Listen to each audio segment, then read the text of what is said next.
పౌలు యొక్క ప్రార్థన, తాను చెరలో ఉన్నాడు, మరణానికి సమీపముగా ఉన్నాడు.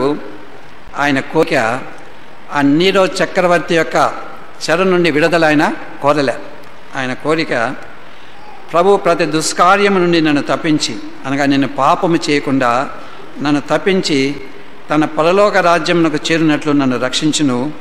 యుగ యుగములు ఆయనకు మహిమ కలుగునుగాక. ఆమేన్. నీరో చక్రవర్తి చేతి నుండి, మరణం నుండి నన్ను రక్షింపమని అడగలేదు, కానీ ఆ ప్రభు ప్రతి దుష్కార్యము నుండి నన్ను తప్పించి తన పరలోక రాజ్యమునకు చేర్చునుగాక. నాలో కూడా ఎటువంటి ఆశలు లేవు, ఈ లోక సంబంధమైన ఆశలు, ఎటువంటి ఆధిక్యతలు నేను కోరుకోను. మేము జీవించే జీవితం కూడా చాలా సామాన్యమైన జీవితం జీవిస్తాము.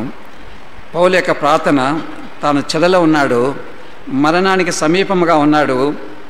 ఆయన కోరిక ఆ నీరో చక్రవర్తి యొక్క చెర నుండి విడుదల ఆయన కోరలే.